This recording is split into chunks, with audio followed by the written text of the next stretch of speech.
can I get this thing kicked off? Today we have Pate Smith. Really excited to talk to you. Thank you for being here, Pate. Yeah, this is a lot fancier than the last time. Yes, we've stepped up our game for season 2 pandemic special. I like to call it. I like that. Yeah, so we added video now. We have lights, a whole 9 yards, 3 camera angles. We've got these really nice mics. Got homie in the corner, just posted up, making it happening.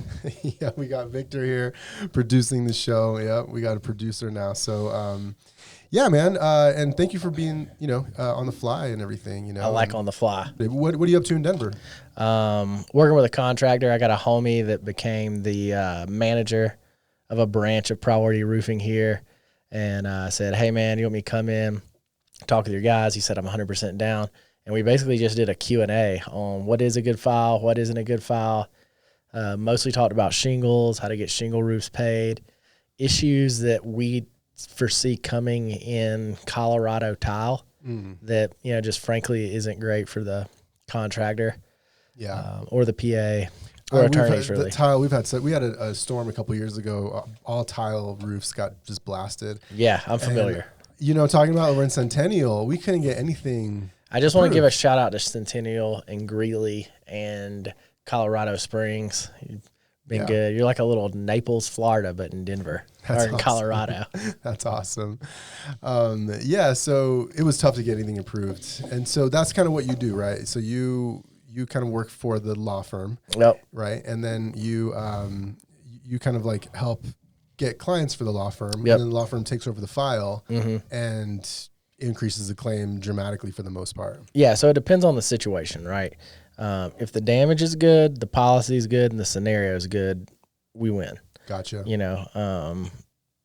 Should every time. I think you're going to bat 1,000 because the insurance carrier is not going to risk it, and they wouldn't have a reason to, right? A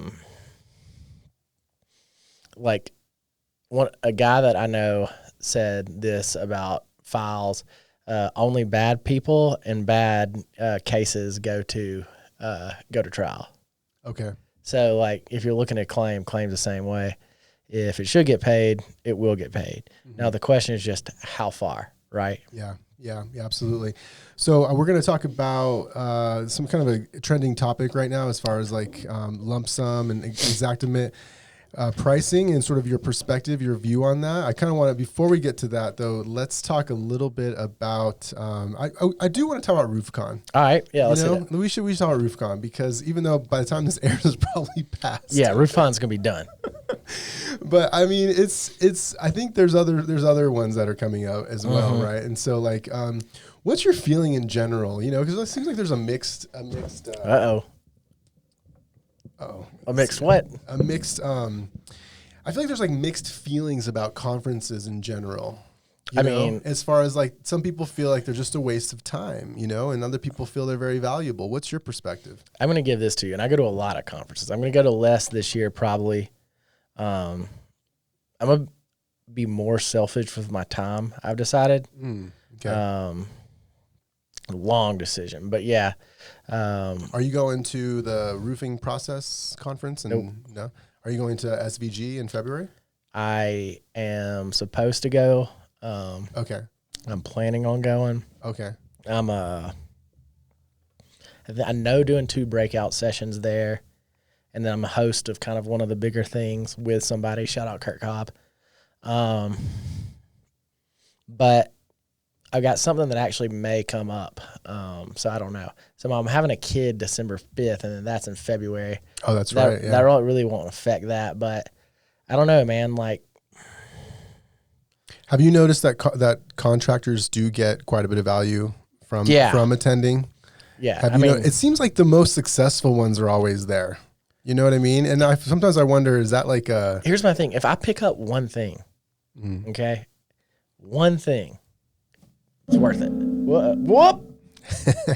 Yeah, if I pick up one thing, it's worth it. Yeah. Right? Yeah. And that's all I'm trying to get. Yeah. Just that little nugget, that person. And maybe it's not even what's said. Maybe it's an individual that I get value 4, 5, 10 years down the road. Why am I not going to try to better myself at the same time with industry peers?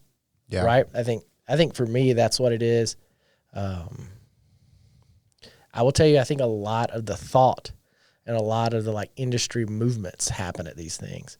So, you know, and maybe you just go to 2 a year. That's plenty, you know. Yeah, for sure. I live on the road January to like April, basically. Wow. And then this year we had hurricane season. And, you know, a lot of people know McLean Mosley implemented a first notice of loss system and a pre-lit negotiation system, so you don't have to be scared to send your files to an attorney and have them pre-negotiate a claim before litigation. So because of that, we had some clients whose larger structures were hitting like Lake Charles. Mm-hmm. So, and connects there. One of our attorneys, Bo's from there. So we ended up, because of cell service and logistics, living in Lake Charles, where I lived there for like 3 weeks. Wow. Minus 3 days. And then Gulf Shores got hit. Okay. And we were requested on a loss less than 3 hours after the storm came through. Okay. Nighttime. Wow. Flew into the private airport.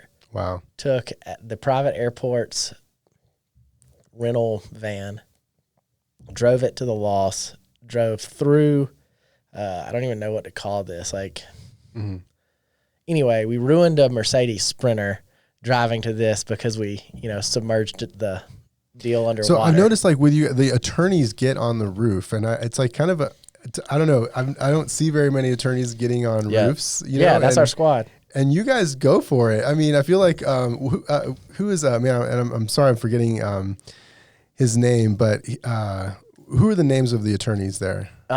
Everybody knows James and Zach. James and Zach, yeah. So Zach was on a roof with like a baseball hat. I mean, he looked like a roofer. Yeah. Like, that guy's not a roofer. He's a lawyer. Yeah. But that's really interesting. You guys do that. That's how you get claims bought, by being like, or get claims, you know, paid correctly by being right there. Sometimes you got to touch it, feel it. One of these losses that we were on were well into the tens of millions of dollars, and we wanted to make sure that, you know, all of our losses there we could manage. And because of communication, adjusters meetings, etc., we couldn't risk our clients' assets to be negatively affected. So yeah, we moved in. Then Gulf Shores got hit. That happened. The 3 attorneys stayed and rotated out of Lake Charles. James, Neal, and our Alabama attorney, or James, our Alabama attorney, Neal, and I. He actually works coastal Mississippi, I think Georgia and Panhandle, Florida too.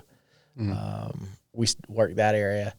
Okay. So just making sure our clients were taken care of. I did biz dev and met with contractors, made sure if there was any overlap or something that, you know, our team needed, I was there. We just did a pretty good sized commercial gutter job, and the roof is shot. So like, sounds like easy pickings. It kind of is, actually. Hey guys, did you know? Yeah, we're gonna quote them on a what's it called? On a SPF with a coating on there, and it's probably the most cost effective approach for them. And so we're gonna do that. And you know, the only thing is, we work with a small public adjuster firm. You know, it's literally like 4 guys. And so they work small claims for us, like residential claims.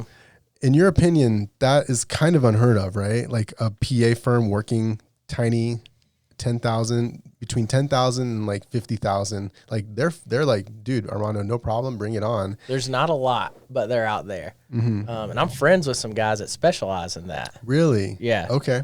And then, you know, I started at Premier Claims, and their whole thing was like, we'll take your claims. I don't remember if it was 35 or 25 or 50 up in a lot of states, right? Okay. So I was a part of that for a little bit. And then Zach took a $40,000 claim recently. Okay. Because he felt really bad for this lady. Okay. She was like elderly. Yeah. That's how our PAs are. They just feel bad. They feel like, you know, they want to help out. Yeah. So the whole Zach thing's hilarious, because I was like, hey, Zach, this is a weird situation. And I was like, man, he's definitely going to tank this. And he was like, no. You're like, And you took it, huh? That's really cool. I was surprised. Like, Yeah. real surprised. Yeah. But is he gonna like triple it or quadruple it or something like that, right? No, I think it's like at $5,000, and it could go to 40. Okay. Right. Yeah, like, that's cool. it was like a bare minimum, and I was just surprised at that. Well, we've gotten good just at being contractors and like, using just our own resources to get That's claims awesome. approved, and we get them increased, and we do, there's a lot to it. You know what I mean? Like there's a lot to it, but we are gotten pretty good at dealing with, we call it a problematic claim. So we just gonna give it a label. We got a problematic claim on our hands. And then, like when the customer's like, I have, they paid for half a roof, and then we're like, okay, so we call this a problematic claim. And they're like, okay, cool. Cause right away it gets their heads around, everything that's going to be required to like get the whole roof approved. And so, so we've kind of gotten good at that. But then, when it gets a little too in, we're not in over our heads, but it's just getting to the point where it's just too many resources and too much time. And it's just, then we'll go to the PA. Right. But man, I feel like there's like a humongous, like crazy opportunity for working residential claims, either as a PA or an appraiser, or just to kind of resolve problematic claims like that. I mean, I know a lot of people that do it, especially on the appraisal side. Even with a lot of people doing it, though, there's still a gigantic need for it. Oh, right. Isn't something like 90% of claims are less than $18,700? Like, Yeah. I don't remember what the number is, but it's like that, and it's like 93%. There's some cool statistic that people know. Yeah, I mean, one thing that's interesting is like when people get into a car accident, even if it's a small accident, they like literally rush to a lawyer, They actually don't even deal with the insurance for the most part without a lawyer. But with roofing claims and with insurance, like it's not really like that. It's just kind of like, it's just not, that's not the norm. 2 reasons.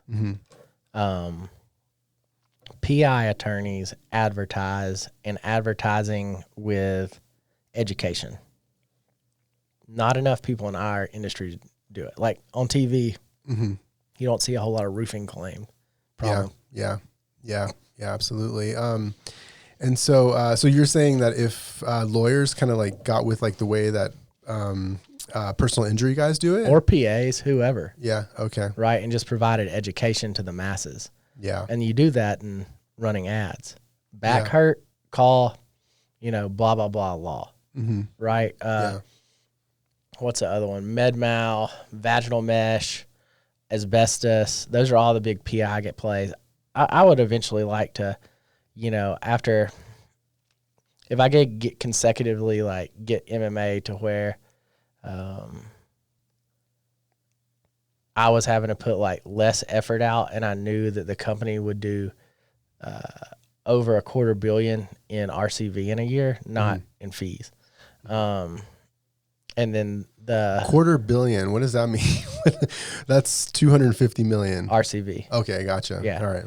Like if I could get it to where like that was like the bottom floor we knew in the processes, I would be like, Zach and James, let me figure out how to create a massive PI funnel, for fun. Yeah, that'd be very interesting. Are you Bart? Or sorry, what were you gonna say? I mean, that's not that cool. But it'd just be cool to like, I did it one time. Let me see if I can like do it again and something else semi-related. Well, there is something cool in potentially changing that whole part of the industry. Yeah. I mean, the personal injury right now has dominated in a way with car claims where it's just like you don't do anything without a lawyer in a car claim, basically, unless it's like body, But then, and homeowners is not like that. So, I mean, something like that, could potentially completely transform a claims, industry. I think you would have more agreed to payouts easier. I think some sort of medium would happen. For sure. Yeah, absolutely. If like every Tom, Dick, and Harry with a $27,000 roof got paid $9,000 and they were like, attorney, and their attorney's taking them. Yeah. Yeah. They'd be like, okay, well, what, what do you think there's an opportunity there, man? I really do. I mean, I don't know that I'm the one to take it on, but I'm not that guy. So yeah. Hopefully there's somebody listening, an attorney out there who's like, you know what? This guy's got my wheels turning. Larry Bache. Okay. You should call Larry Bache. Yeah. Pitch him this idea. Larry, this is yours. I'm letting you have this. Absolutely. Do you get your, are you bar? I am not. You were like working on it a while ago, right? I failed by 4.25%. So I'm going Okay. to take it in February again. Nice. That darn secured transaction question. But I actually wasn't bummed because I was like, okay, I hadn't looked at anything since law school. Okay. And then, 7 or 8 years later, and I'm like right there. And I really think it's like all about a secured transaction essay. Okay. Yeah. And did you lock yourself in a room for like weeks and weeks and that kind of thing to study for it? I moved my family to Alabama for 6 weeks. Did you? Wow. And you were just on your own. So I went, and I thought about like how UFC fighters would prepare. Mm-hmm. And so that's what I did. So basically I was like, okay, what would be their equivalent? And I still had to work for MMA. Okay. So I'd wake up, I'd do 2 hours of bar, 6 to 10 hours of MMA. And then for lunch, like I'd put in a 2 hour spent for bar. Okay. I work kind of long hours during the day with MMA, but Okay. it might be broken up in some days. But Gotcha. yeah. And then I would do it in the evening again. Okay. Yeah. So crazy. sometimes I'd start at like 4 p.m. and sometimes I might start at like 6, but like I'd just go. And then on Saturdays and Sundays, I would do like 6 to 12 hours. Gotcha. And I wouldn't do it at my house. I'd go to Eric over with D&M Roofing's office. Okay. It was during COVID and nobody was there. Okay. Yeah. And so I just would study for the bar and I'd work. And then I studied from 3 different places in the office because I'd be like so tired and I'd be like, all right, change the positions. As I just take my laptop and go to like another room, study for there. I don't know. That's how it's done, man. That's awesome. That's really great. Yeah. You'll just try it again in February then. Yeah. I mean, you're thinking you're going to be a practicing attorney at some point. Nope. I don't think I'll ever practice. Oh, really? Maybe like a tiny bit. Okay. But yeah, I mean, God gave me the ability to, be able to generate business in this, in a lot of different industries, but in this industry. And, I mean, I always want to be in business development. Gotcha. Okay. And if it's not in this, it's maybe in something else. And maybe one day I'm not like that. Show business. No, I don't think so. It might be. Do you know what I really like? You know what I really want to do? What? Is like a hobby with my, I don't know, like create something. Yeah. Because my world is kind of fast. Yeah, for sure. Like, town, twins, just, I don't know. I just want something where like there's no noise and I'm just like whittling wood. That's cool. Yeah. You know? Yeah, absolutely. Absolutely.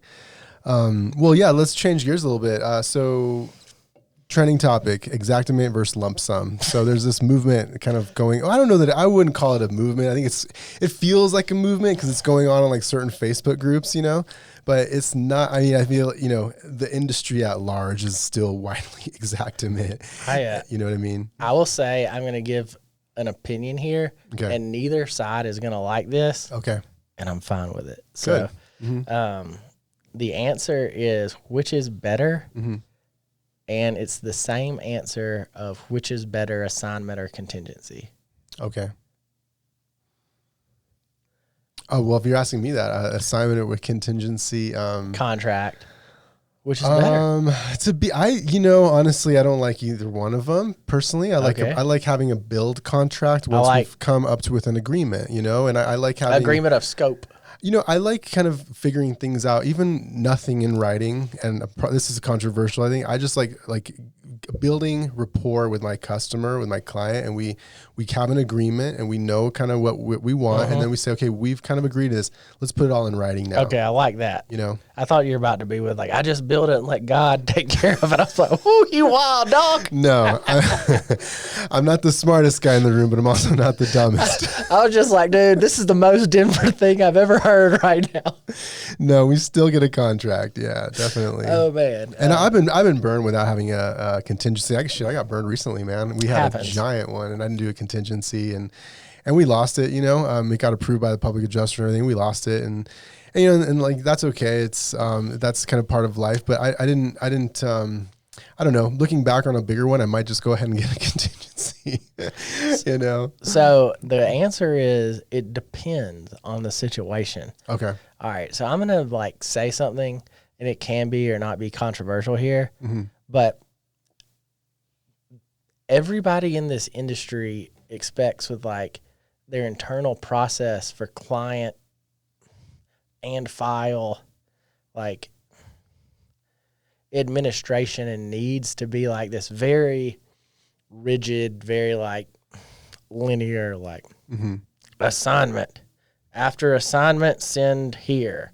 Have client sign this, order this. Yeah. Well, like, it could be assignment, it could be contingency. It could be your like magic talk contract with a signature at the end, whatever. You know what I'm saying? Yeah. Then it could be like, okay, internally supplement after payment, PA, attorney. Like, it could be one of the three. Yeah. Right? From there, then, and the best people in the industry, and I'll say, like, I see a lot of roofing companies, and probably nobody's perfect. You know, I mean, Yeah, not at all. I've talked to like monster companies, and I'm like, okay, you know, like, the way their clients interact with their CRM could be better. The way they build company culture. Like, nobody's got that magic pill. Yeah. But the problem I see is everybody's like, what do I need to do here? And then they extrapolate something working like 1 or 5 times into like a business model that's going to last forever. Okay. Gotcha. Right? That's interesting. Yeah. And so that's how I feel about lump sum. Okay. You like lump sum? No, no, I don't. I don't like. I mean, I do like it. I do like it in theory. However, in practice, it's a nightmare, dude. Hold on. This is interesting. Yeah. So let me guess. You like it because you believe you dictate your price. It's easier for the customer to understand. It's not some form deal that you have to. I mean, dude, I'll look at some Exactiments now and I'm like, I don't even know what this is saying. If it's like bid item, and then it goes into some like specific, it doesn't label the product. Yeah. It's, bid item and then label and a cost. Or like, well, I like it stuff. just because it allows me to do a job costing, process. Yeah. Figure out, and then allows me to do a markup and figure out a profit margin that I need for my company to have a appropriate overhead for, where we're at in this stage of the game, and so that's why I like lump sum. And the other thing is like, but the problem is it's just insurance companies don't use it, and all it does is causes delays. Here's my question for Xactimate. All right. Let's say I really like a person and they seem like a good person to work with. They're very agreeable. They're not rude, right? Like, you have a price for that person. Okay. Yeah. Then you have crazy people and they're more expensive. Xactimate, where's my crazy person multiplier? Right? Maybe that. I don't know if I think our pricing is it's fairly the same. I don't know that we charge a premium for a more challenging client. So can I tell you, as a PA, yeah, I 100% did. Interesting. No question. Yeah, gotcha. I mean, if you're going to be subject and married to that individual while you negotiate this thing on their behalf, and they're going to be mean, there's a cost to my life. Yeah, absolutely. No, I agree. You know what I'm saying? Absolutely. So Xactimate, where's like a 0.3 multiplier? You know what I'm saying? Something's got to be in there for a crazy client where a box of nails is an extra $2. Yeah. Their labor's higher because they're going to yell at your dudes and your dudes are going to get mad at you. Well, this insurance industry is just so massive, that like it seems to in their interest to create a uniform standardized pricing model because they're just so massive, and I can understand that. I can understand that from their perspective. They get to raise their price on more risky people. Steve has had 4 fire claims in 10 years. He's going to be more expensive than my dad that's never had one ever. Yeah. Right? Because Steve's a more problematic client. Now, when Steve needs a new roof, Steve is going to complain more, and over the next 10 years, you're going to have to deal with Steve's complaints. And your buddy, you're like top guy on the day before Thanksgiving is going to have to go out and like caulk something. A piece of siding is going to slightly be loose. Steve's going to make you come out during the middle of the night before his wife has a soiree and fix that. Point. Right. So do you not agree that you should get paid more money for that? Yeah, I think we should have the freedom to establish our own pricing. Exactly. 100%. And if your client is Steve, charge more. Yeah, we should be able to do that as a business for sure. I had a roofer ask Well, one but time. the only challenge there though is like, okay, and that's true. You're 100% right. However, if I want to work with insurance companies and do insurance work and be sort of like an insurance contractor, I do feel even as the contractor and as a business person, it changes the rules a bit, the rules of the game a bit. It's not so much like, look, here's my pricing. I want to have the freedom to do my own pricing. Here you go. Because now there's just like this third party who's kind of paying the bill, and they're willing to pay the bill. They're happy to pay the bill. They know they need to pay the bill, but they're just sort of like, we just have this format that it would make things a little easier, a little faster if you use it. It's called Xactimate. Will you go ahead and work with that format? And then that way we can make things go a little faster. So I feel like as an insurance contractor, it just makes our lives, we can move money faster. We can cause less headaches by going through Xactimate, because man, we do lump sum sometimes, when like Xactimate just doesn't have the pricing for it, and then we know we're in for some delays. Yep. What if I told you the reason I like lump sums is because I like Xactimates? Because what if when it gets to us, we usually have a contractor's lump sum. Yeah. Or, I've always said line item bid. Can you give me a line item bid? Okay. Okay. Yeah. That's the same thing. Okay. Right. It's like line item on a paper over Excel or whatever system you used. Mm-hmm. At the bottom, you have a cost. Mm-hmm. Add all those up, multiply out by the number of units. So you're saying that you don't think they're necessarily, in opposition to each other?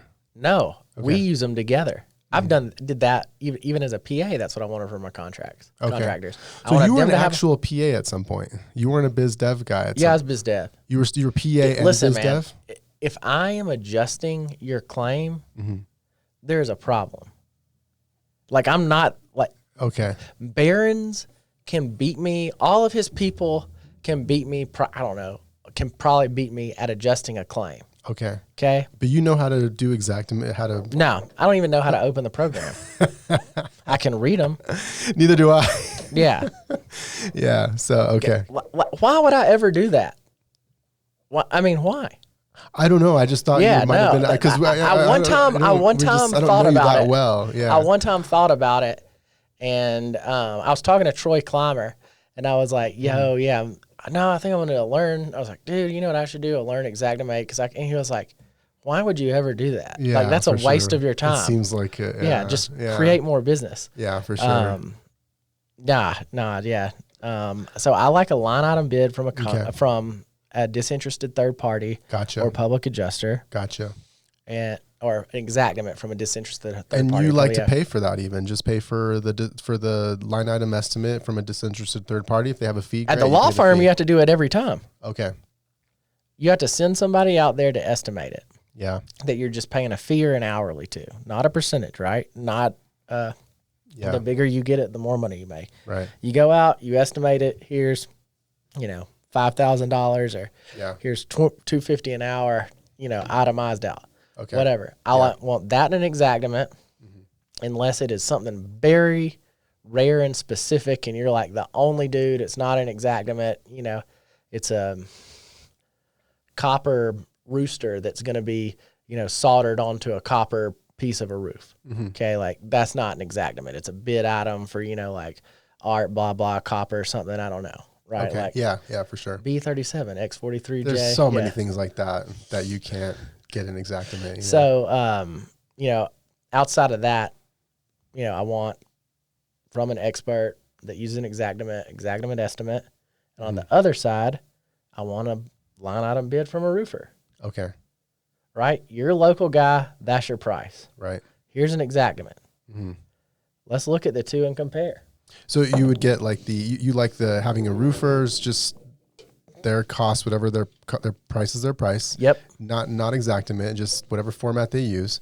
And then you would use the disinterested third party line item bid, use the roofer's estimate, a line item estimate, and then you would also have the Xactimate to kind of for the Xactimate is the disinterested third party.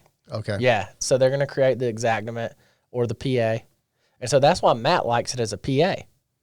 Yeah. okay, Matt's going in and he's saying, okay, you said this, I'm saying this. He's going in a very technical, like line item by line item, unit by unit, dictating and adjusting as needed for like labor cost, extra incurred costs. Maybe Xactimate doesn't match up to the installation method or type that's getting, or, you know. He's super skilled at Xactimate. Like, it's crazy what estimates they can approve. They can produce using Xactimate without even any bid items. Yeah. So it's pretty cool. They're doing this like training thing now for contractors to start using, which I'm pretty excited about using. But my question is like, why do you have to do that if you know your labor cost, you know your material cost? I mean, well, because it's very simple, man. We would just submit that, and they'd say, "Oh, okay. Well, we see that your price. Okay, great, sounds good. Let me just go back and create an Xactimate." And we say, okay. And then a week, follow up with me in a week. Cool. We follow up in a week. Oh yeah, we were supposed to do that. Sorry about that. We're a little delayed. Give me one more week. I'll have it. No, one more week. Don't worry. No problem. We just follow 2 more weeks. Now 2 weeks have gone by. Hey, do you have the estimate yet?